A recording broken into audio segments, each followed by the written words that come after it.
ദിനമായ സെപ്റ്റംബർ 25-ന് SSAPയുടെ ആഭിമുഖ്യത്തിൽ Indira Gandhi institute of pharmaceutical സയൻസിൽ ഫാർമക്കോ വിജിലൻസ് വാരാഘോഷം നടത്തി.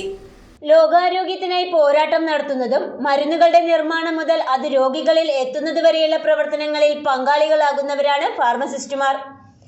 ലോക ഫാർമസി ദിനമായ സെപ്റ്റംബർ 25-ന് ബിഫാം 4ാം സെമസ്റ്റർ വിദ്യാർത്ഥികൾ അശമന്നൂർ പഞ്ചായത്ത് ഓഫീസിനു മുന്നിൽ ആഘോഷ പരിപാടികൾക്ക് തുടക്കമിട്ടു. പഞ്ചായത്ത് പ്രസിഡന്റ് ഷിജി ഷാജി ഉദ്ഘാടനം നിർവഹിച്ചു.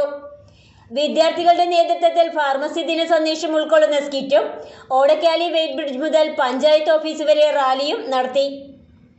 Kerala private pharmacist association Ernakulam ജില്ലയുടെ ആഭിമുഖ്യത്തിൽ അങ്കമാലി വ്യാപാര ഭവനിൽ നടന്ന ഫാർമസിസ്റ്റ് ദിനാഘോഷ പരിപാടികളിൽ ബിഫാം 6ാം സെമസ്റ്റർ വിദ്യാർത്ഥികളും ഡിഫാം 2ാം വർഷ വിദ്യാർത്ഥികളും പങ്കെടുത്ത് സ്കിറ്റും ഫ്ലാഷ് മോബും അവതരിപ്പിച്ചു. News bureau, Asamannoor.